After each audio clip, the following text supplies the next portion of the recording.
Hi, everyone. Welcome back to National Park After Dark. We're so excited to have you here for our trail tales. We are. And we hope you enjoyed Monday's episode with Randy Minotaur. She's the author of the Death in series. If you didn't catch that, like Death in Glacier, Death in Acadia, she's done a Rocky Mountain one. She's done a bunch of them. We found out she wrote over 90 books, which is a little wild. But yeah, so on the book topic, we have some fun news. We finally did it. We did. We finally did it, and we have created a National Park After Dark book club, which has been highly requested for, I want to say, like 2-ish years now. It's Mhm. been like a while that people have been asking for it, but we finally created it. It's on Patreon. You can find our Patreon in our links. You can find it on our website. If you go on Patreon, just type in National Park After Dark podcast and we'll pop right up there and check it out. It's available on 2 of our tiers that we offer. Yeah, so we picked our book for this month, and each month we're going to choose a book. We just picked one that we really wanted to read for our first one, but for the next, however many months, we end up doing this, Mhm. which is hopefully forever because we love to read.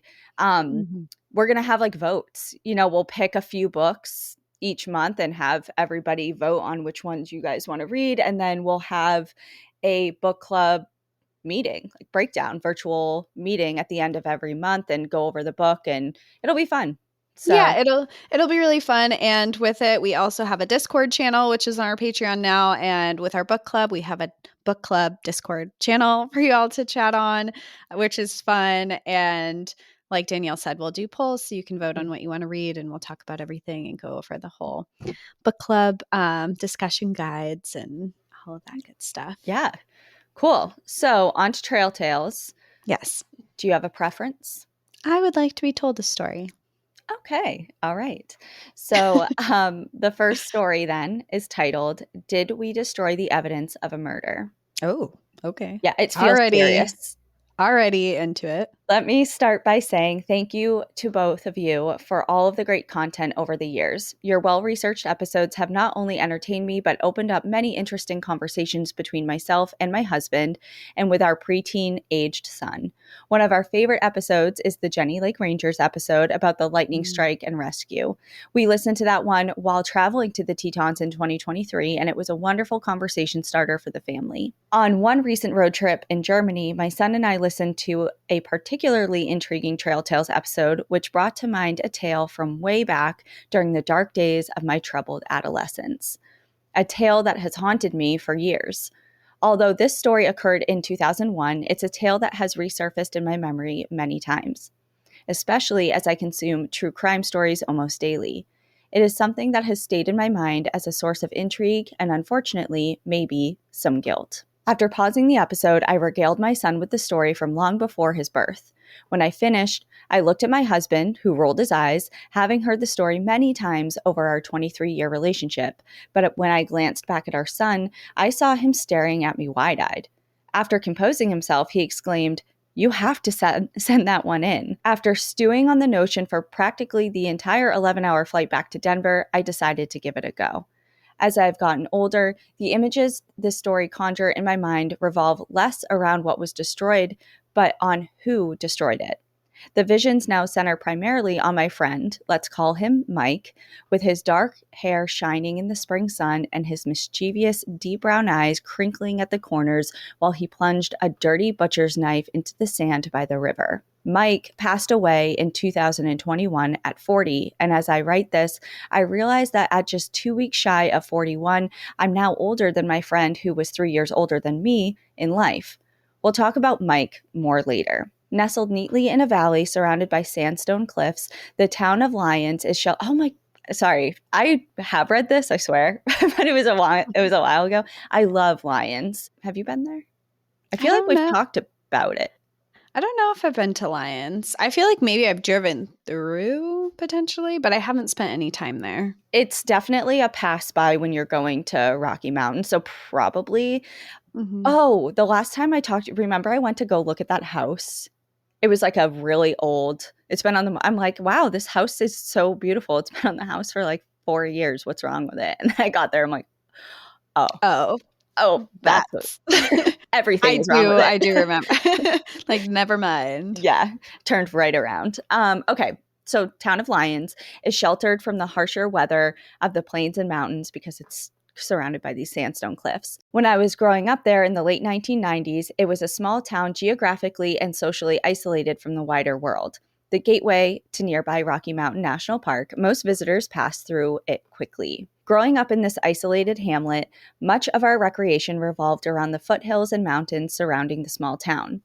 At the confluence of two separate branches of the St. Vrain River, it was, at least aesthetically speaking, an idyllic place to grow up. As teenagers, we gravitated towards the isolation of the South Canyon, where we searched for places to party or hike or both. We sought out small tributaries that cut into the canyon walls and allowed us access.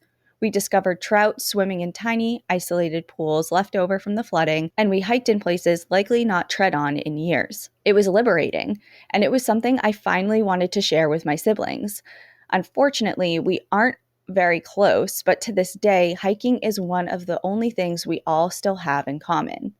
On this particular day, I was hiking with two of my older brothers and one of our mutual friends, Mike. As we started at the rapidly flowing river, Mike took a couple steps back and then, without a word, ran towards the edge of a rock we were standing on. He landed easily on the other side of the river and turned back with a grin. My brothers followed suit, so I, as the little sister, had no choice but to leap. It was easier than I expected, but I remember looking back at the rock we had just jumped from and wondered how we could ever make that jump the other way coming back. I filed it away in my teenage brain for later and followed my brothers up to the dry riverbed that ran perpendicular to the river we had just crossed. After about 20 minutes of hiking, a cave materialized on the right bank of the dry creek bed. Ever the explorer, Mike ran up to it, eager to look inside. As teenagers, we weren't outfitted as hikers and nobody had a flashlight, so Mike's initial entry didn't go well. Not to be deterred, he started looking to make a torch. Poking around near the mouth of the cave, he found a bundle of what he thought were rags, which he triumphantly waved in the air, giving us all a look, one of the creepiest things I'd ever seen up to that point. A gray balaclava ski mask, the gaping maw of the mask's mouth hanging loose, with dark brown stains surrounding the faceless hole. Mike promptly wrapped the mask around the stick he was holding, and before we could protest, he lit it on fire. It burned surprisingly well, and Mike confidently entered the cave clutching his torch, only to be quickly smoked out. He emerged seconds later bearing a butcher's knife and the same cocky, shit-eating grin he wore his entire life. After examining the brown stains on the knife's handle and blade, we decided, for some unknown reason, to bring the knife with us as we turned around and headed back to the car. Nearing the river, we continued to talk about the weird shit we had just found, and before we knew it, we were staring up at the rock face we had just jumped over to cross the river, which was now looming over us on the other side. Suddenly, Mike made a declaration. Looking down at the knife, he said, "I've got to get rid of this shit." And again, before we could stop him, he plunged the knife into the loose sand with a gleam in his dark eyes. Then he turned back towards the river where we quietly contemplated how we would get back over. Of course, we joked about a murder, but that seemed impossible, right? And it seemed like just that, a joke. We hadn't just found some stash place for a murderer, or had we? To this day, I still don't know. I have looked up cold cases in Boulder County for years and wondered if any of them are connected. Would that evidence have made a difference in finding someone's killer or stopping someone who could have been responsible for more violent crimes? In 2013, catastrophic flooding ensured my continued ignorance. The town, county, and the entire region suffered severe damage. Any evidence was likely washed away, the knife broken to bits and scattered down the river, the mask long gone after Mike's torch attempt. There doesn't seem to be any way to conclusively say what we found in that cave that long ago spring day, and I guess I will never know.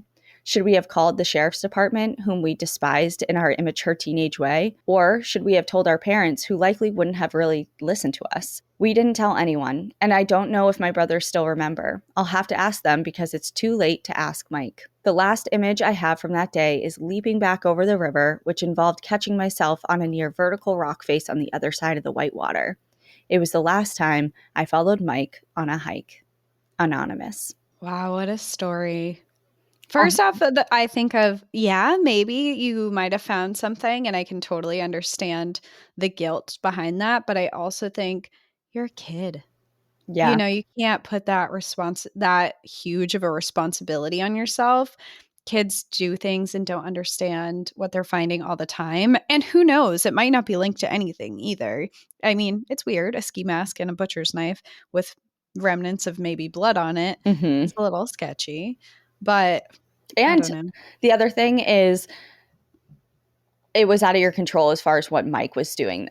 Mike Yeah, you didn't was do that. doing them, so it would be one thing if you did that personally and we're like, God, I shouldn't have done that. But you are a witness to it all. And there's only so much you can do, especially as a kid, a teenager in the early 2000s.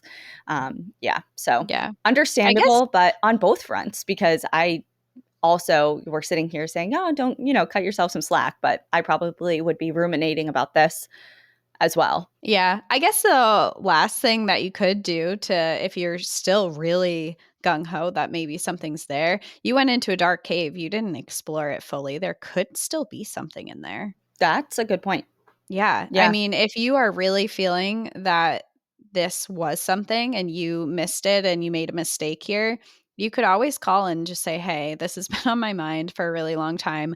I don't know if it's anything, but I did find this years ago around this time. And maybe the sheriff's office would be interested. Maybe they won't be. Maybe they'll be like, I don't really care. That was years ago. But if no one's been in that cave since and it's really dark. Yeah. And then the ball's in their court. Like, you get it off your chest. You say what you can say at this point in time, and you can offer only the information you have. And then what they do with it is now their decision. So, yeah. And you can report things anonymously if you're not comfortable reporting it yourself too, like as a known person. Yeah. And if you do, write in a Trail Tales because I want to know what happens after. We'll be watching the news out of Lions. Yeah. Be like, what cave in Lions? Yeah. Yeah. Cool. Thank you for writing that in.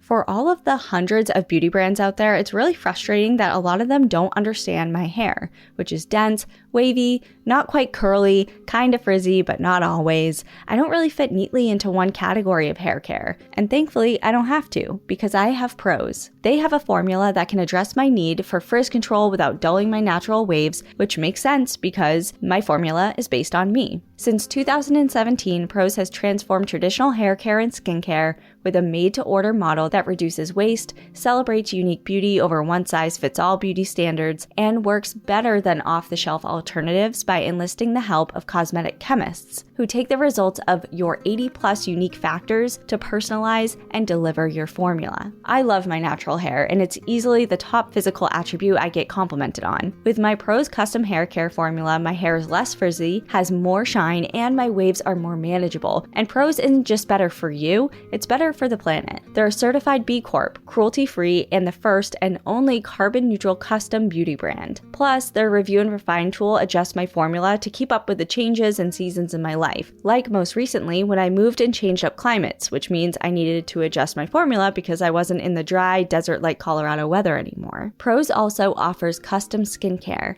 and they are so confident that you'll bring out your best hair and skin that they're offering an exclusive trial offer of 50% off of your first subscription order at prose.com/NPAD. So take your free consultation, get your one-of-a-kind formulas, and see the difference custom hair care can make with 50% off at prose.com/NPAD.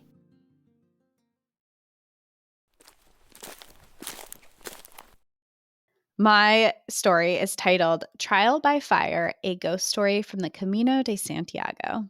Hello, my fellow outdoor queens. I've been listening to your podcast nonstop for the last year since I discovered it while road tripping solo from Nebraska to California for a new job. Listening to The Night of the Grizzlies by firelight while camped at the Grand Canyon was a little too much for me.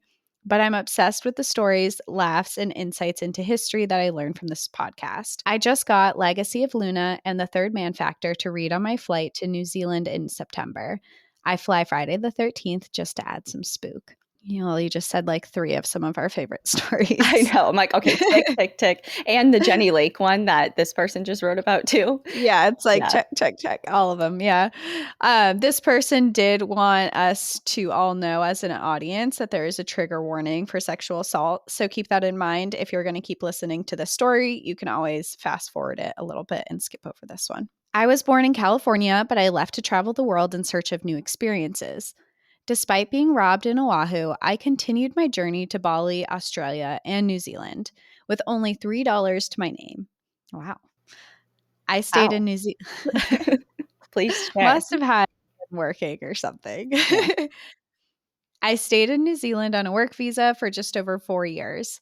Fast forward to 2022, I was considering applying for New Zealand residency when I was followed home by a stranger. To my horror, the stranger broke in and attacked me while I slept. So I decided to leave. I had already reported the incident to police and they caught the perpetrator. With a trial set for September 2024, there was nothing for me to do in New Zealand until then. I felt like I needed to escape and find something to live for, and that something turned out to be cheese. Yes, cheese. Whether it was rich brie, a pungent gorgonzola, or a creamy mozzarella or burrata, I traveled to Italy to stuff my face. I spent a month drinking and eating my way through the country. In a small Irish bar, I met a Venetian who shared captivating stories of his travels around the world with me. Even though I felt a glimmer of hope in that moment, it didn't last. I roamed Italy feeling lost and defeated. The shock of the assault started to fade, and the raw feeling soon became overwhelming. I kept in touch with my new Venetian friend and confided in him about my situation. To my surprise, he suggested that I walk the Camino de Santiago. I couldn't believe it. Here I was pouring my heart out, and he simply told me to take a hike. But with nothing else to do, I agreed and asked, where should I start? I'm no stranger to having done multi-day treks into the bush hunting and camping or walking, hitchhiking across the west coast of New Zealand, mailing supplies and food packages in advance. But this Camino was basic. I was stumped by how little I needed to carry. But that worked for me because I didn't have much money after having eaten my way through my savings. I brought everything I needed and mailed everything I didn't to my friend in the US. I bought a ticket to France and left Italy within days. It didn't hit me that I was really going to walk the Camino Frances, the French way, until I started at the empty path ahead of me with no idea where to go. Just follow the signs, the Venetian had said. What was I doing following undetailed suggestions of a person that I had just met? Walking with new trail runners nonetheless. Fast forward a few days, and I find myself walking alongside an older woman. She was nearly 70 who had been walking from England and across France. She'd become my trail mom. We are crossing the Pyrenees from, sorry if I'm not pronouncing these right, they wrote the pronunciations for me, which is really nice. Roncesvalles to Zubiri. We passed through beautiful woods of the Basque Country. We walked through the small towns of Espanyol. It is here that my walking companion takes a phone call, ushering me to walk around. I walk up the hillside into a darker cluster of pines. I keep my eyes on the ground, trying my best not to trip on the mud and fallen branches. Out of the corner of my eye, I see something flitter by. I look up, curious to see what kind of bird it might be, when I see 3 female figures hanging from an outstretched tree branch. One figure on the far right side was smaller, slimmer, and looked young, like a teenager with light-colored hair. The other 2 were a bit older and had dark hair. They all wore light gray cloth dresses and scarves around their heads, holding their hair. I couldn't make out their faces as they were bent forward. I remember how they swayed gently, an invisible breeze rocking them. The older one's black shoes pointed towards the ground, and for her footing, I held that image for a good moment, frozen. I breathed out, blinking rapidly, trying to process what was before me, but it was gone. I looked down at my skin, feeling a harsh tingling as goosebumps raised. The forest didn't feel safe to begin with, but it sure as hell didn't feel safe now. I bolted up the muddy slope and pushed through the gate. It wasn't until I shut the gate did I look back in case anything was chasing me. My heart was racing. I remember my walking companion with no phone signal, and I worried for her. I felt sick to my stomach. I put my hand on my knees and tried to breathe. My friend came through the gate a few moments later, and I attacked her with questions. Did you see anything back there? Any women? People in the trees? Anything weird? People in the trees? Are you okay? No, I'm not. Did you see anyone? She shook her head. No, just you. I think I just seen ghosts. Look. I showed her my goosebumps and I told her what I had seen. We started walking over the hill and into another eerie forest. She asked, do you often see ghosts? No, I mean, I believe. Sometimes I see things, but I could just be tired. But this was clear as day and for a good minute. I know I'm crazy, but this is real. I believe you. Some people are more sensitive. Spain has history with an Inquisition and burning witches. Maybe that's what you saw. We continued down the path through the forest. I was uncomfortable with how quiet the forest was. Even our footsteps through the damp fallen leaves barely made a sound. We got to the Burkett, another small town, and it began to pour down with rain. We kept our heads down and pushed on. The towns were empty and it disturbed me. My friend explained rural areas like this, and it was off season to be here in October, but I really felt out of place. We walked quickly out of town and onto steeper hills on our way to Zurbury. It was only when we left the town that I started to relax. I saw no more ghosts on my 790-kilometer or 491-mile trek across Spain. So a year later, and randomly, the image of those hanging ghosts come back to me while listening to a trail tale of someone being followed on the Camino. I did some research. The forest we had walked was known as the Witches' Forest. It was believed a coven was living there, or simply a mistaken group of passerby or kids from the village sneaking out at night, but regardless, they were all killed. The town of Burkett at the other end of the forest was the central location for these burnings and left crosses in the forest to ward away witches. I had seen the crosses at several points, but at intersections where the trail crossed the road. I had assumed they were markers for those who had died in a car or other accidents. There's also a mural depicting the history in the town that I didn't see as we had rushed out because of the rain. I believe those women showed themselves to me in my darkest time of my life on purpose. While I was contemplating why me about my attack, I imagined they resonated with the pain and darkness having lived it centuries before. Now I begin my trial, looking for justice, knowing I can stand strong with the ghosts of these women who are silent but not unheard. I have a ticket booked to Portugal to walk the Camino Portugal. The Camino changed my life. Enjoy the view, but remember to watch your back and your front, as you may never know whose footsteps you're walking in. Bien Camino. Wow. I have goosebumps, actually. Yeah. That was deep. It was a really deep story, and to find it was really dark and heavy, and then to have that realization with these women that you're seeing, and it was just, yeah. Yeah, well, we'll be thinking of you because it's, September now. You said September 2024, and I don't know the extent of what you went through, but as someone who has had to, I haven't talked about it a lot, but years ago, I had a stalking situation and I had to go to court and face this person, and it's not easy to do. So I think that any sort of person who is in that position deserves some support. So we're sending it to you. Yes, absolutely.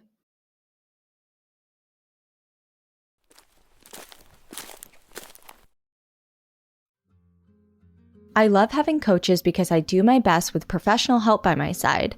I've had athletic coaches, writing coaches, even spiritual coaches, and now I have the world's first handheld metabolic coach, Lumen. It's a device that measures your metabolism through your breath, and on the app, it lets you know if you're burning fat or burning carbs and gives you a tailored guide to improve your nutrition, your workouts, your sleep, and even your stress management. All you have to do is breathe into your Lumen first thing in the morning, and you'll know what's going on with your metabolism, whether you woke up burning fat or is it mostly carbs.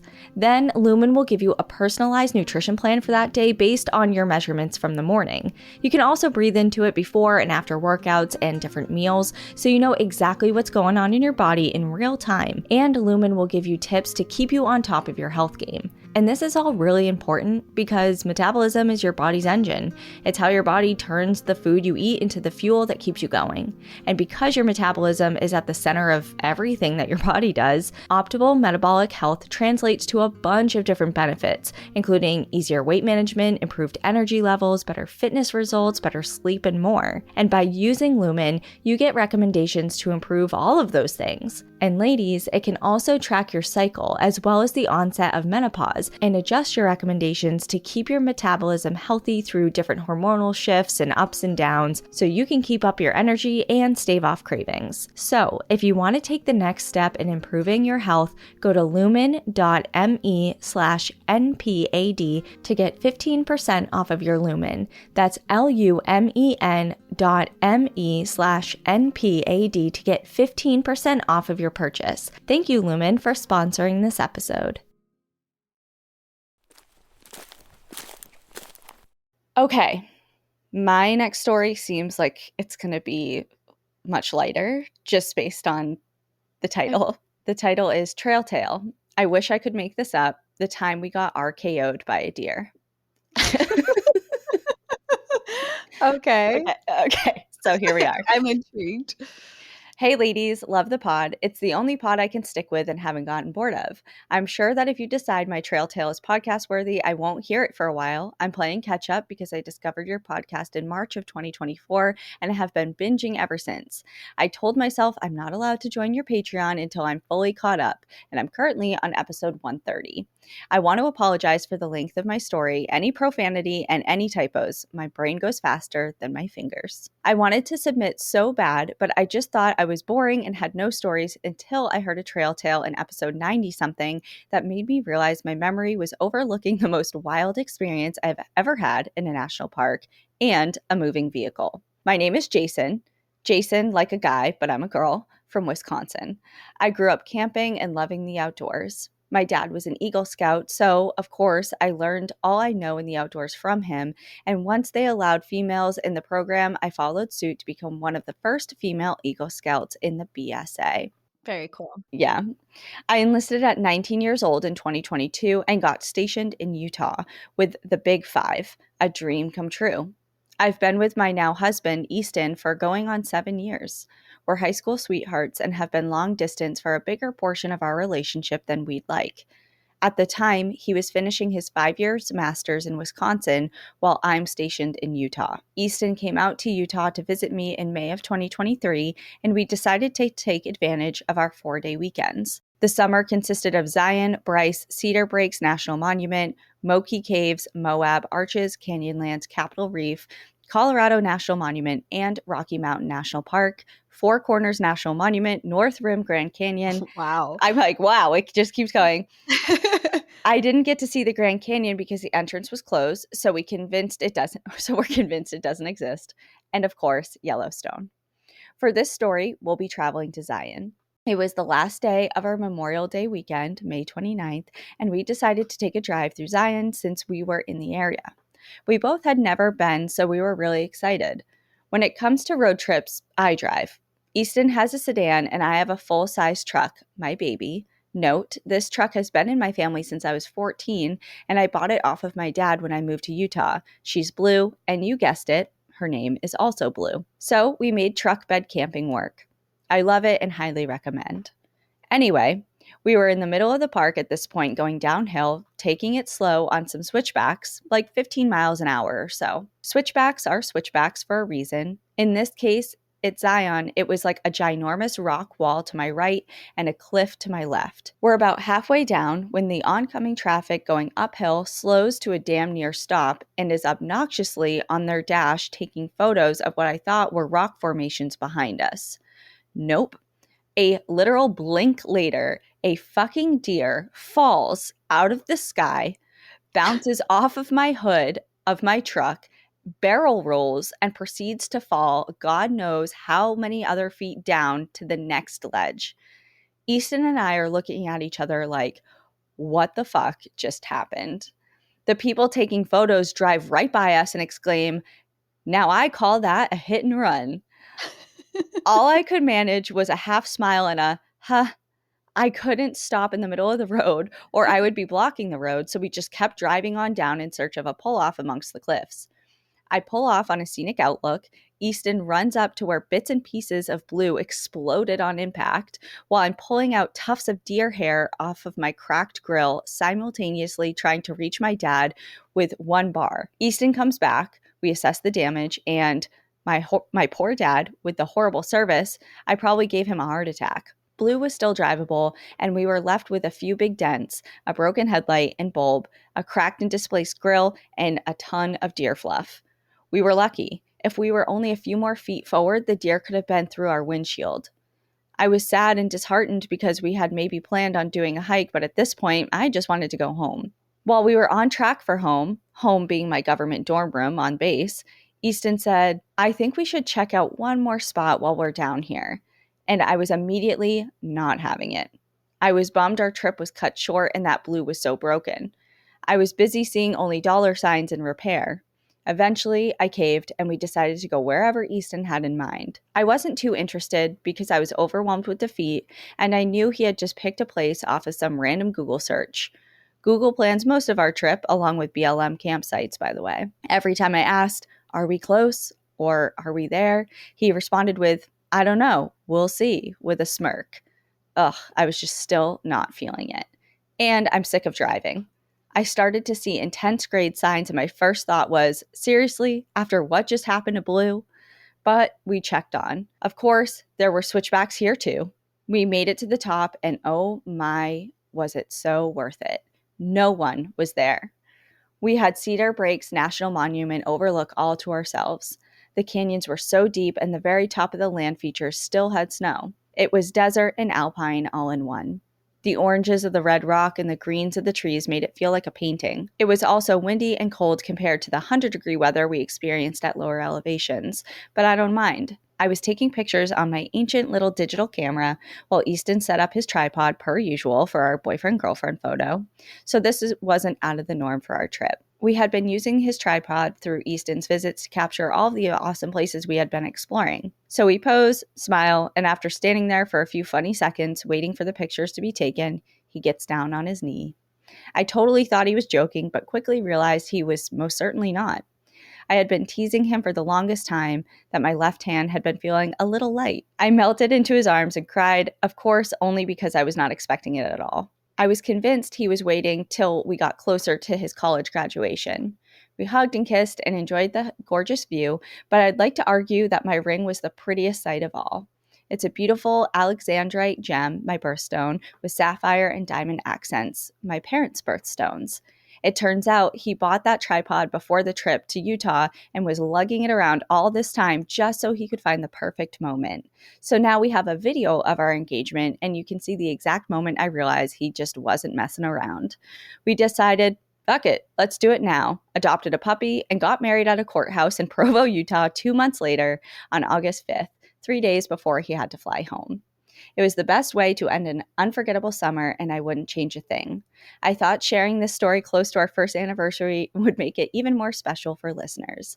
In conclusion, we had a very exciting day, to say the least, filled with lots of emotions, ups and downs, literally, and we all know everything happens for a reason.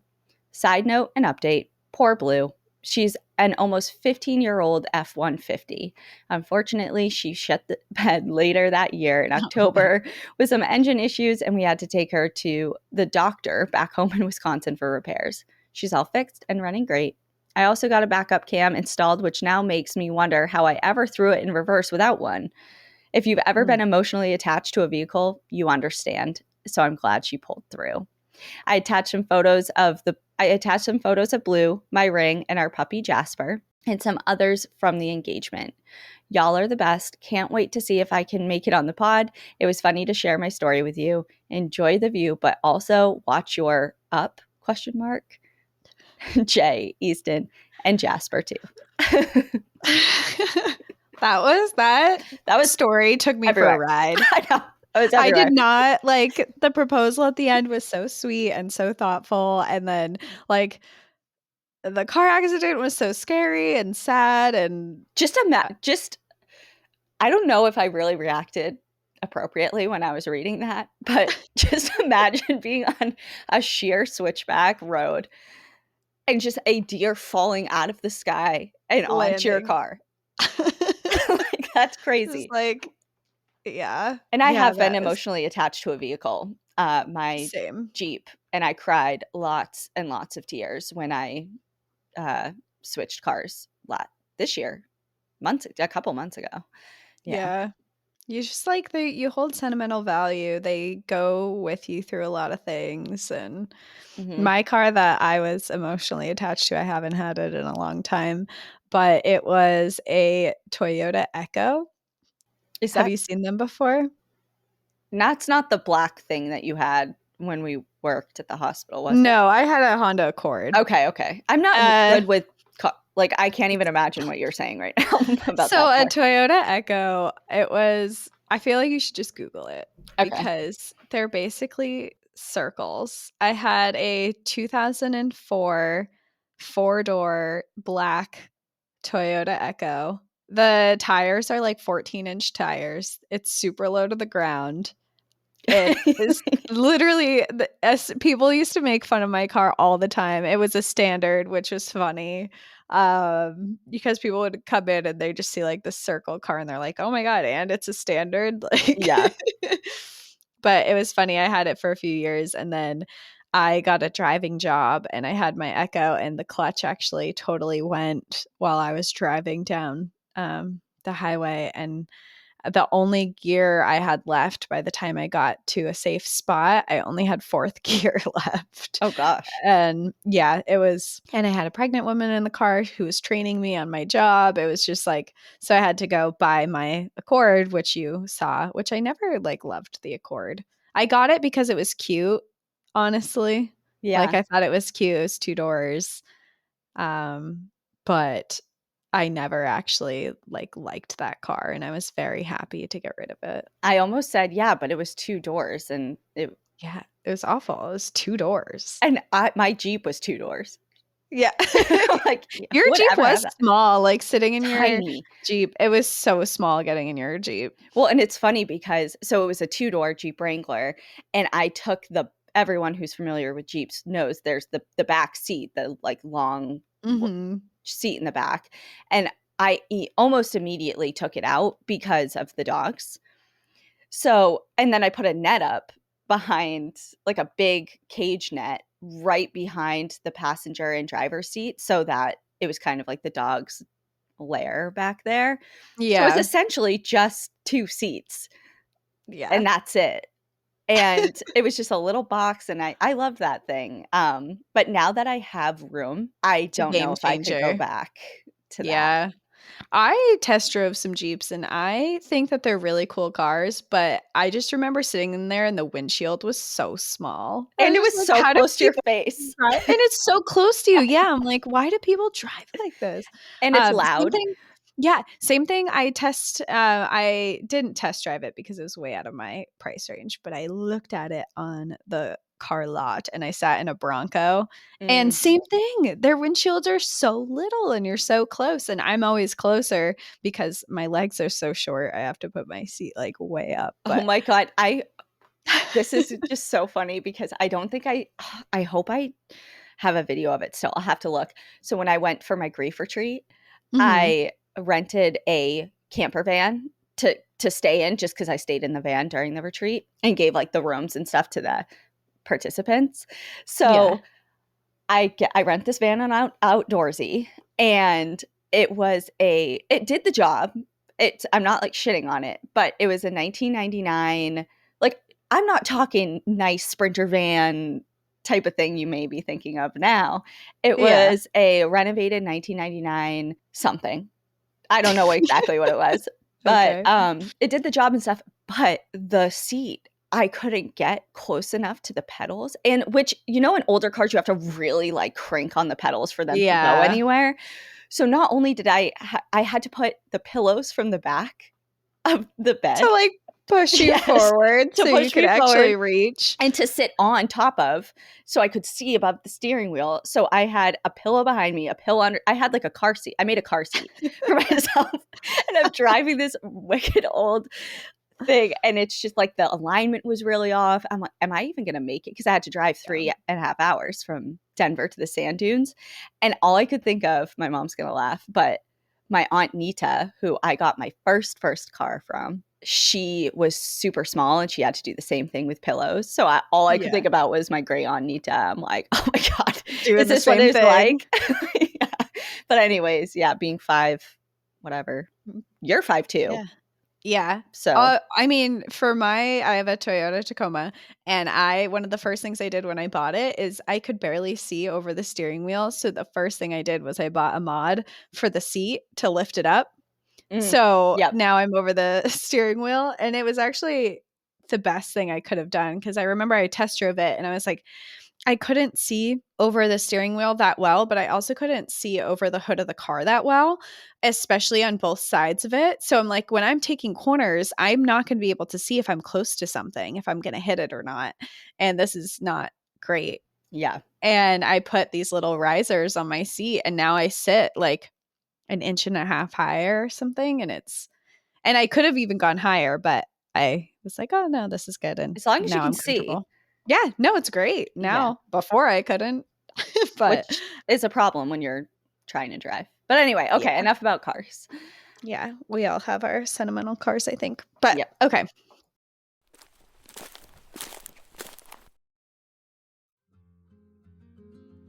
I have always said that if I hit the lottery, one of the indulgences I would give into is hiring a private chef. I've never loved cooking for myself, mainly because I find it really difficult to be creative with food and I get bored really easily. Alas, I haven't won the Mega Millions yet, so I have to be my own private chef. But with the help of Marley Spoon, I have over 100 different nutritious meals that I can get on my table, which really sings to my don't bore me Sagittarius spirit. This podcast is sponsored by Marley Spoon. Marley Spoon knows that bland food is boring, so they created the best tasting meal kit that money can buy. And with our code NPAD, you can get up to 25 free meals. My stomach is just going to be growling reading you these because it's right before dinner, but they have so many delicious recipes to choose from, like the Cajun spiced chicken to the poached salmon to butternut squash gnocchi to vegan burrito bowls. Although, I will say, the poached salmon has been my favorite ever since I've been on a fish kick recently. Many of them are also completely customizable, meaning that whether you're looking for a vegetarian type of meal, family-friendly dishes, or low-carb options, Marley Spoon has the food that you want to eat. I found that cooking with Marley Spoon is really rewarding because I know I'm getting an amazing tasting meal that's very flavorful and not boring, and at the same time is actually good for me rather than choosing unhealthy and pricey takeout. With meal planning and food shopping taken care of, making delicious food at home has finally become effortless. Plus, with Marley Spoon, you aren't locked in long term. Marley Spoon's flexible subscription allows you to edit, pause, or cancel your boxes at any time. So experience the most personalized meal kit today with Marley Spoon. Head to marleyspoon.com/offer/NPAD and use our code NPAD for up to 25 free meals. That's right, up to 25 free meals with Marley Spoon. One last time, that's marleyspoon.com/offer/NPAD for up to 25 free meals, and make sure you use our promo code NPAD so that they know we sent you.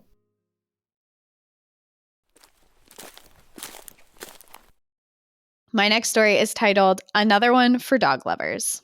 Hey ladies, my name is Colette and I am a longtime listener. First time tale teller. When Spotify released my year in review last year, I was surprised, yet not at all surprised, that I was in the 0.01% of listeners by binge listening to all of your episodes, some twice over the course of the summer and fall. That is about 3 years of shows in 2 months. I took y'all along on so many of my adventures that I feel as if you were there with me. The knowledge I've gained from your archive of shows has empowered me and infused itself on my trips and conversations. I'm so glad you've both found your calling in creating the show. As long as you're sharing, I'll be listening. It has inspired me to share as well. So I've written this story up about a recent July 2024 adventure. Here we go. Well, thank you. That's very kind. Many of us have a park that feels like a home away from home.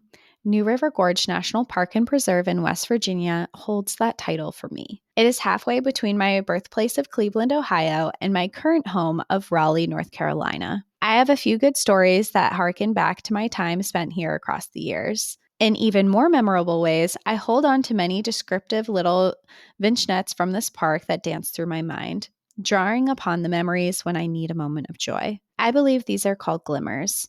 Not enough for a trail tale, but enough for a poetic memory. I guess you just have to experience for yourself to know what I mean. Every summer, I spend a week in Cleveland with my family. I pack up my car and make the drive north on Route 77.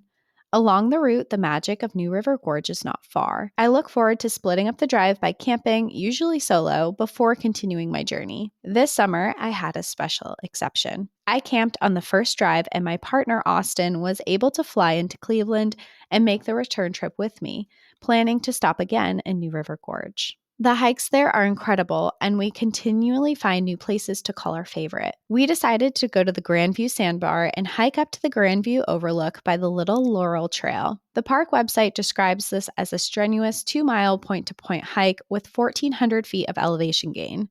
We decided to start at the bottom and ascend, though some folks start at the top and stop at the bottom to play in the New River. The trailhead at the bottom is unassuming. You might even think you're trespassing.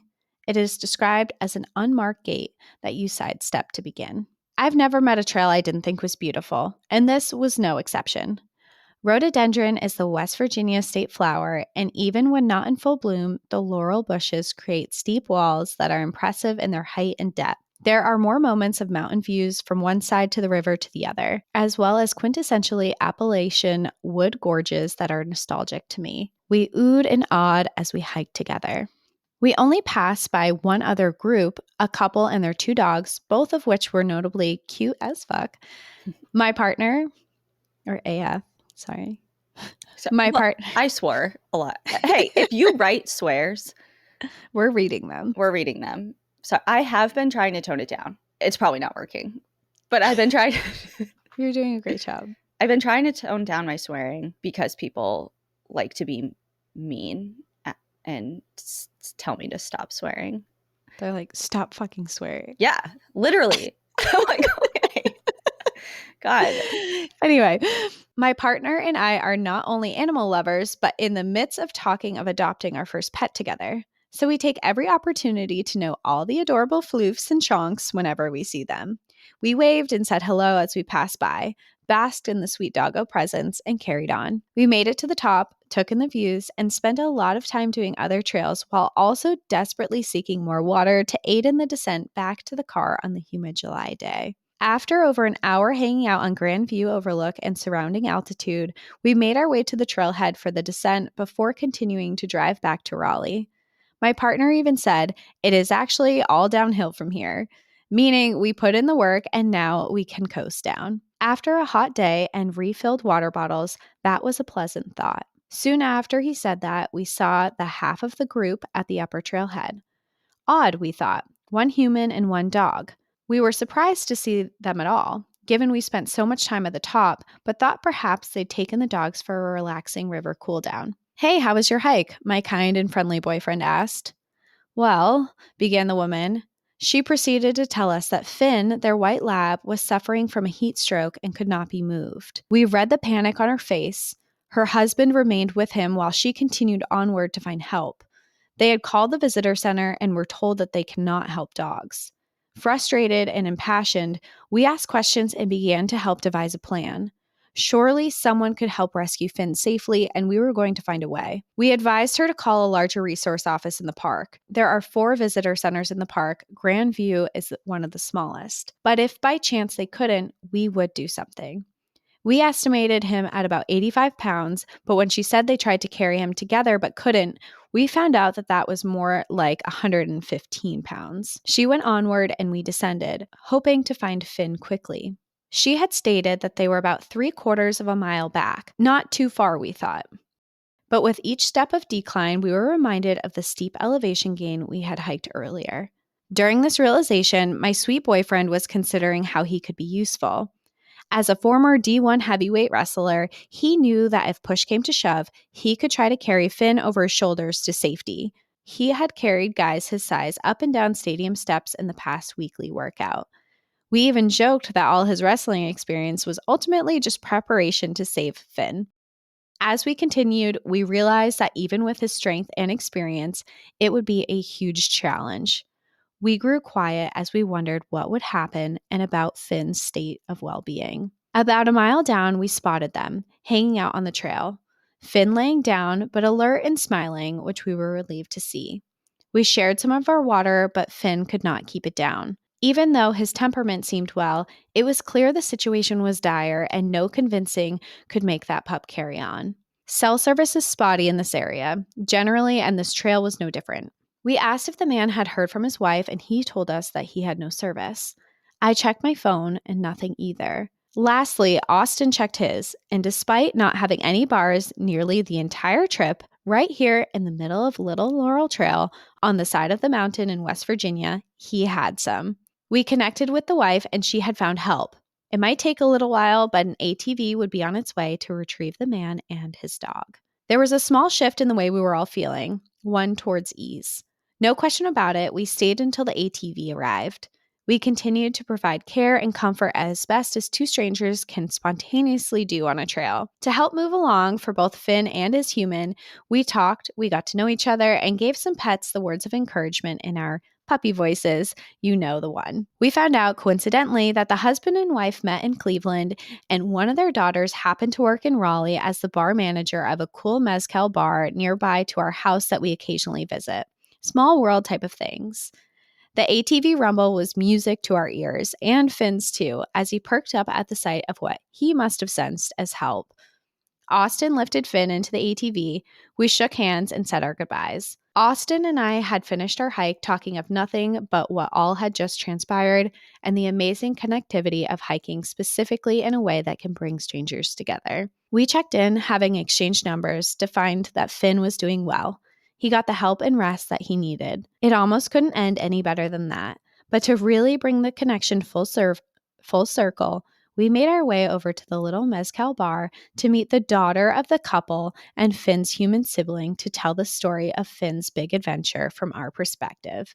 Enjoy the view. You might need to rescue a dog on your way back. Wow. Heat stroke is no joke in No. humans or dogs. I just remember at the animal hospital, we would get faxes. What part of our job opening would be to look at the fax machine. That sounds so dated. Or emails. I guess maybe we switched to emails, but truly, yeah, the fax from nearby emergency vets about patients of ours. If any of our patients were seen at an emergency clinic, they would fax the notes to us.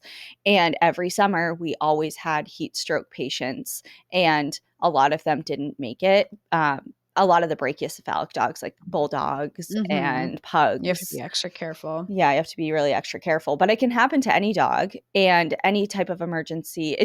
This story reminded me of a piece of equipment that is helpful for owners of dogs that are bigger, like Finn is.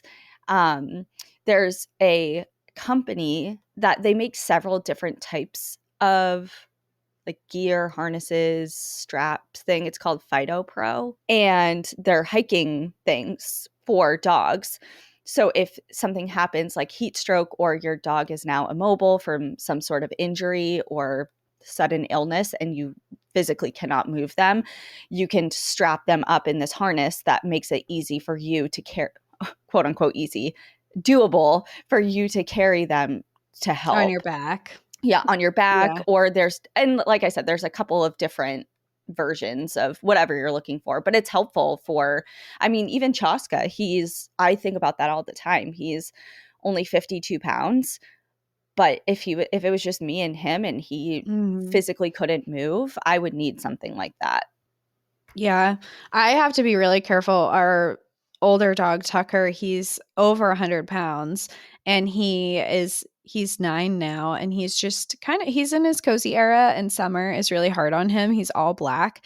So I have like a hard and fast rule with him that anything over 55 degrees, we don't go on hikes, because he'll start taking breaks and he gets hot. And I just think, if he ever couldn't move any further, then how are you supposed to? How would I carry him? He's the same size as me, and there's just no way. And I mean, we'll do other things. We'll go on we'll go on walks and we'll run around in the woods, and he's got a big yard and stuff, but we're not going to go on a 3-mile hike. Anything I would say. So we don't go on hikes if it's over 55 degrees.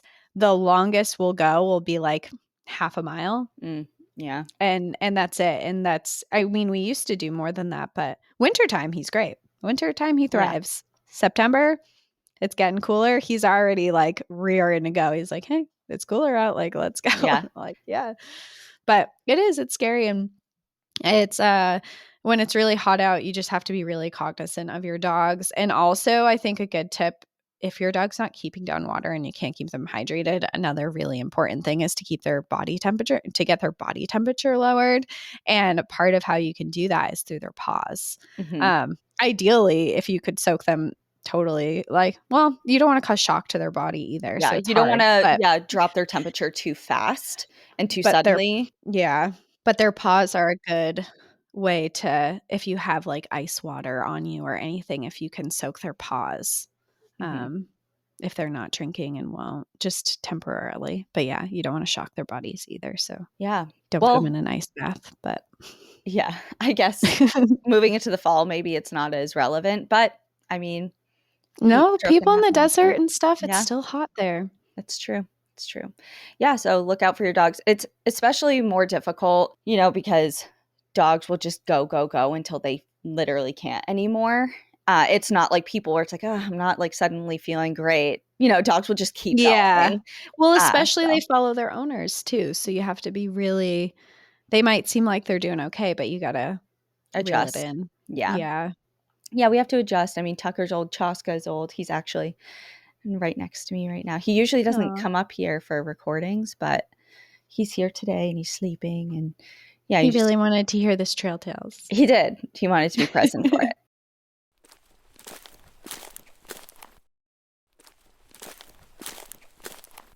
Okay, so my last story is titled Everything is Not Okay, but It's Okay. Enjoy Your Hike. Hello, Cassie and Danielle. I've been listening to your podcast for a couple of years now, and I thought I would share a trail tale of my own that goes along with the Third Man Factor episode. Danielle, I also lost the love of my life 21 years ago. He is still a hard one to replace. I'm sad I lost him, but so very thankful that I knew him. I am who I am because of him. Sorry. Wow. That came out of nowhere, and sorry. Wow. Got me. The night he passed away, his mom and I were trying to sleep in my fiance and I's bed. I was sobbing and listening to our song on repeat when all of a sudden I had this calm feeling come over me and a sense that everything was going to be okay. After that, I was able to actually fall asleep, and I know he is always with me. On to the actual tale. Okay, just had to. All right, thank you. Oh my God. Let's get through this. Okay. And we're on video now. I forgot about that for 1 second. Okay. It's okay. On to the actual trail tale. In 2013, two friends and I were backpacking in the Sawtooth Mountains National Forest in Idaho. It was something close to 70 miles. We didn't have a set itinerary, so we had many days to get that trail done, and we would decide on the trail how many miles per day we would hike.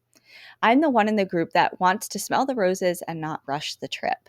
Before the trip, as my mom was taking me to the airport, I confessed to her that I wasn't as excited about this trip as I normally would be because I had this feeling that something bad was going to happen while I was gone. She reassured me that everyone was fine and that they would be until I got home a week later. I'm usually really good about leaving her an itinerary of where I'm going to be, including which trails I will be on and the dates. As she dropped me off, she reminded me that I hadn't done that yet. I promised her I would text her after I checked in for the flight. I probably texted her something like Sawtooth Mountains Grand Jean Trailhead Loop. Fast forward through the uneventful flights and meeting up with my friends to drive to the trailhead, the three of us excitedly started our hike that evening. On the second night, while sleeping, I had this odd sense come over me. It was like my mom was speaking to me from above. She said, "Destiny, everything is not okay, but it's okay. Enjoy your hike." I never mentioned this feeling to either of my friends. They would probably think I was crazy, or maybe not, because one of them had already experienced another one of my premonitions on another trip. That is going to be another tale, though. We ended up doing the trail a lot faster than we thought we would, probably in part to me wanting to get out of there so I could call home. For 3 days, we took in the views, the eerie sunsets due to the forest fires in the area, the meteor shower, and talking to some other hikers we met from that same area we are from. It was obvious that we were going to finish the trail early, so we discussed what we were going to do with our extra days before we had to catch our flights back home. Driving to the Oregon coast was what we all decided on. I had yet to see the Pacific coast. I would have been super excited about it, except I just knew I would not be going to the coast. All the while, I'm pretending like I was okay, but inside, I'm thinking about what could be going on at home.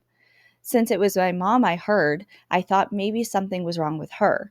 Like I didn't feel like she was dead, but it just seemed like maybe she was really sick or something. I had all kinds of scenarios going on in my head.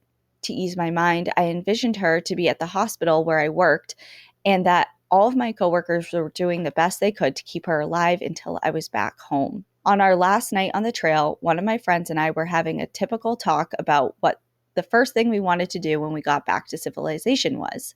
I finally told her that I just wanted to get into cell service to call home because I felt like something was very wrong. The next day, we packed up our gear for the last 5 miles to finish out the loop. As we finished the loop and returned to the trailhead where we started the trip just a few days before, our spirits were high. We felt like we killed that trail, and we even had 3 extra days to do some other adventuring.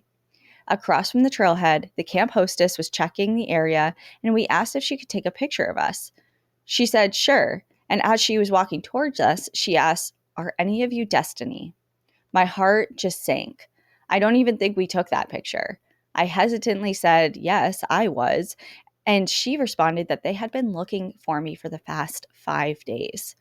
They had sent out notes in with other backpackers that started the trail after us, and even some rangers had hiked up the trail looking for me. I told her that we had been hiking pretty fast, so that's probably why no one caught up to us. If someone would have given me one of the notes while I was miles away from my phone, I don't know how I would have dealt with it. She said it had been a very busy week looking for me, as well as a kidnapper who was thought to have been in the area. He was there, and they caught him. And, of course, the forest fires in the area as well. The note said, "Call home, Kathy." My mom. I knew then that my mom was okay, but then who wasn't? She had called the Idaho State Police to see if they could get a message to me. Thankfully, she reminded me to tell her where I was going to be. She knew that the guy with me had driven his car out and would have Kentucky plates. They had left a note on his car too, just in case no one saw us when we got back to the trailhead. The camp hostess gave me one of her personal calling cards so that I could use a payphone at a nearby lodge to call back home. My mom answered, and as soon as she heard my voice, she started to break down. My 6-week-old nephew had passed away of sudden infant death 2 days after I had left. She was worried I wouldn't be able to get home in time for his funeral, which was in another 2 days.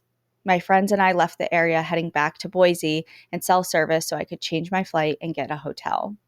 One of the hardest nights to be away from my family. I did make it home in time to say farewell to my forever baby of a nephew. To end on a lighter note, at the hotel that night, I was doing laundry to pass the time, and I talked to a woman firefighter. I told her why I was out there, and she said, "You just hiked 70 miles? Your feet don't show it." I replied, "Sure they do. I can already tell that I'm going to lose this toenail." Sorry for the long story, but thanks for reading. Enjoy the view, and I know I always have someone watching my back. Thanks for what you guys do, Destiny. Premonitions. You got to listen to them. That's all I got to say. It's hard to know, though. It's hard to decipher what is anxiety and what is a premonition. Well, at first, No. when I was reading that, I was thinking kind of the same thing as far as relating to that feeling. I have struggled a lot with, the amount of trips that we do for a couple of reasons, but at the base layer of that, it's anxiety of something happening when I'm away. And that's because of, just the sudden, like, everything. My dad suddenly passed away, Ian passed away suddenly, Blue passed away suddenly, and thankfully I was there for 2 of the 3 of those things, but it could have easily happened when we were away. Yeah. And I just have a really hard time with that now, of being like, something bad is going to happen, something bad is going to happen. But I think a lot to do with just the recent, relatively recent Like, that feels more events. like anxiety. That feels like anxiety, and I know that I'm feeling that because of the things that have happened to me in recent years. I Mhm. mean, my dad was 14 years ago at this point. But I mean, Destiny was explaining that she lost her fiance 21 Mhm. years before. So I'm like, maybe that's not it. And, that's not the anxiety that I feel. But I don't know. Yeah. Who knows? So that's kind of my first thought. But then I was like, I don't know. Like, she explained that she does this a lot. And I don't know. I don't get the feeling that this type of feeling happens to her Often. often. Yeah. Yeah, it's so hard because just, like, knowing the difference, and then if you do have these really strong feelings, it's like, you don't know if it's real, or you don't know what I to know. do about it, you don't know what's gonna happen, and then to have something like that happen is devastating. I mean, SIDS is such a scary thing for people, and I know a few people who have had kids, with SIDS, and it's just it's heartbreaking, so Yeah. It is kind of like, yeah, what do you do with that? What do you do with that? Where do you place it? What actions do you take? Especially if you don't 100% trust it. yeah, and also if Mhm. you are someone who believes that, like, fate or things are already written, things Yeah. are gonna happen, like, what do you do in that? Like, it's already if you believe that things already are set to happen, then what exactly are Right. you going to do? Yeah. It's tricky. But I saw Yeah. this thing. It's like, if it's not exactly aligned with this, but it said, if your body says no, it's a no, and you can unpack the details later. And I really loved that because Yeah. it's so true. Like, your body knows before your mind does, and your mind can decipher those details later. But in a lot of circumstances, you just got to go with your gut. And Mhm. because it rarely leads you astray. It's true. All right, you have one more for us? Yes, I have one more. Okay. Mine is titled "River People from Kentucky Love Their Bigfoot." Okay. Thank God we're on. It feels like a upswing. I don't know. Um, they'll see. I actually have two stories, but the first really starts with my grandfather. He was born in the mid 1930s. His mother died when he was only a few months old, and his father, like many men of the time, was not equipped to take care of a small child, especially when dealing with the grief of his beloved wife. He grew up being raised by various family members and at a young age took up work along riverboats going up and down the Ohio River. He had no formal education to speak of, but he had a passion for knowledge and learning. He loved the river and spent most of his later life painting steamboats going to and from the Ohio River between Kentucky and Indiana. He was also an inventor. He created and submitted several patents for things including a combustible engine. He was an incredible person that had a mind like no other. He died when I was 8, but I have memories of sitting on his lap before I was even school age, listening to him explain deep concepts about space and time and teaching me basic algebra. All of this is just to paint a picture of what a passionate, intelligent man he was. But one of his greatest passions was for Bigfoot. I can remember me and my cousins all circled around him listening to tales of his time on the river and his encounters with the infamous wild hairy man. Whether these stories were true or products of his vivid imagination to delight his grandchildren, I do not know. But they are cherished memories. Years before YouTube was a thing and you had to Google to easily look up articles on sightings and theories, my grandfather had collected so many different Bigfoot resources and shown them all to us. I grew up watching and rewatching The Legend of the Boggy Creek and the Patterson Gimlin film. We were a family of believers. I'm dating myself a bit here, but well before seatbelt laws were a thing, my parents and my aunts and uncles would load me and my cousins into the back of the truck and on late summer nights take us driving down the spooky roads in my hometown. My grandpa always said when looking for a Bigfoot, he always follows the creek. One night, when I was around 7, the moon was out and so bright, and I was in the back of the truck with my mother, my aunt, my sister, and my 3 cousins.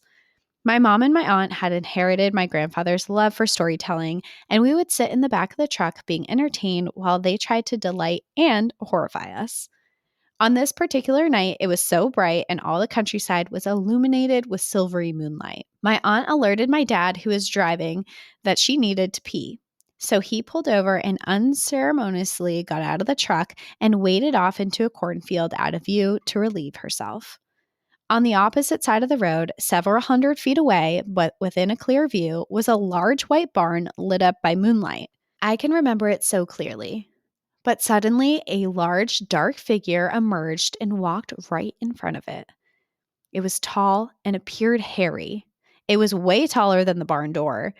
For some reason, maybe fear, I did not say anything to anyone.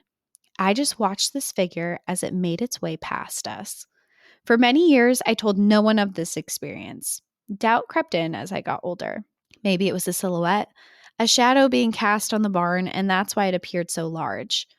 But my mind kept going to the fact the night was so bright and you could clearly see everything in that field. If it was a man casting a shadow, I would have seen him. No, this was a large figure walking directly in front of the barn. Years later, around a campfire with my same cousins who grew up on tales of Bigfoot with me, we're talking about our favorite cryptid and doing our best imitations of the famous swing of the arms in the Patterson Gimlin film. For whatever reason, I decided as a grown woman to share my story of what I believe to be a Bigfoot sighting. After I told my tale to my cousins, they went silent. My sister spoke up. I remember that. I saw that too. Another one of my cousins chimed in. Me too. For whatever reason, we had all seen the same thing and yet had remained silent. After hearing their versions of that night, I am even more convinced that what I saw was Bigfoot. The area this happened in is rural, but not exactly isolated. But as Grandpa always said, he always follows the creek. And we just happen to be on Corn Creek Road. Now that I'm an adult and I live across the river in Indiana and can in fact look out and see Kentucky and the roads where we spent so much time huddled in the back of my uncle's truck. The town I live in is one of the largest historical districts in the country, with nearly all the downtown area being claimed as historic. There is a bridge that crosses the river into Kentucky, and in the evenings, I like to walk it. It's always pleasant as you're walking back to Indiana to see this lovely little river town nestled against the hill. Last December, I had went out walking a little later than normal, and my sister again was with me. The trees on the hill were bare, and you could distinctly see headlights of the car going up and down the hill between their spindly branches. It was dark, not very late, probably 8:30, but being in the middle of December, it was very dark out. As we were walking back in, looking up the hill in the town, I happened to notice that above the hill, above the traffic, that there are 6 circular lights hovering in a perfect line above the treetops. They look like blowing fireballs. These were definitely not headlights. I tried to get my sister's attention, but apparently my pointing skills are not up to par, and she kept looking to the far left. Finally, she saw it, but just as each light one by one blinked out of existence. I do not believe in aliens per se, which is probably weird for a Bigfoot supporter, but I do believe that there are more things in the world that are way beyond our comprehension. I do not know what those lights are, but I did feel like I was in the middle of an Unsolved Mysteries episode. There is an old military providing grounds outside of town that I live in. I don't believe it's active, so I'm not sure if what I saw could be ascribed to some military operation or it's just some natural phenomena. It was unlike anything I've ever seen before and more than a few miles from my Bigfoot encounter. Anyway, love the podcast. It just reminded me so much of growing up and listening to all the stories from my grandpa, my mom, and my aunt. Keep up the good work. I love the UFO surprise twist at the end. Yeah. I wasn't expecting that. You never know. I believe in UFOs. I believe in aliens, so Yep. maybe. I mean, I don't think you have to be, just because you're a Bigfoot believer, you don't have to be an alien believer and vice versa. Yeah, totally. I am totally both, but if I had to choose, which no one has ever asked me this, but I'm going to say it. If they're like, only one is real, you can only believe in one of the two, I would say alien for sure. Yeah, same. Yeah. I don't know, like, for Bigfoot, I believe that there is a type of Bigfoot that exists. I just don't know if I believe it's what society is portraying it as. I'm in I'm of the belief that there certainly was some sort of Bigfoot creature. I mean, just based on the sheer amount of different cultures and who have written and spoken about this creature for so many centuries and all across the world and time. If it exists still, I don't know. I'm going to say maybe. But there's like, have you heard of the belief that I'm not trying to laugh because I don't know enough about it to make it form an opinion, but there's a lot of people who believe that Bigfoot is like an interdimensional being. I have heard that before.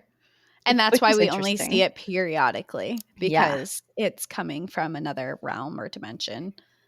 Which is interesting because is that also grouped with like fairies and a lot of other things that people see? You know what I mean? Like it can't just be Bigfoot that's coming and going. There's got to be other. Yeah. Well, I know in Lake Champlain, Nessie, that's there. There's that same theory that it's an interdimensional thing. And there's even diagrams of it underwater, like swimming into another dimension. And that's why we only see it that's why have like that one photo of it, but it like goes off into another dimension. And there's like a theory that there's this like door to another realm. Portal. Like a portal in Lake Champlain somewhere. Okay. See, I don't know if I can get, which is strange because I believe in other dimensions and I believe in like overlapping timelines and realities and whole quantum thing. Like I'm very on board with that. But to say that the reason we don't have physical proof of these different things is because they're interdimensional beings seems kind of like just a far-fetched excuse. It's like, oh yeah, duh, that's why we don't have. I don't know. Whatever. I'm not trying to like discredit my own. And we don't know. We're just two people talking about it. Who knows? I wish to be proved. I just hope something comes soon of like with all the cameras and everybody having like a phone in their pocket. Let's get some hard proof. Yeah. It's a dream. Okay. Well, that's it. We're done. Except if you are on our Patreon, because if you are on Patreon, we have 2 more stories. Or also, Apple subscription. Or Apple subscriptions. Yeah. Yes. If you're an Apple subscriber or you're on Patreon, we have 2 more stories to read for you today. Also, as a side note, if you are interested in joining our Patreon, we just did a big revamp of it. So we have ad-free, we have bonus stories, we have bonus content like these 2 stories that are coming up. We have a Discord server that you can have access to. We have some exclusive merch that is offered on there. We have a book club that we mentioned at the beginning of this podcast. We do live streams monthly with everyone. So we have a lot of really cool stuff on there. Should we announce what we're doing for our live stream? Not yet. Okay. So each month we're doing something different for our live stream. This last month was September was trivia. And so each month we're going to do something different. And we're just in the talks of what we're doing for October. But it's spooky themed. And it's fun. So, okay, great. Well, let's do our 2 other stories for everyone, and everybody else, we'll see you next time. In the meantime, enjoy the view. But watch your back.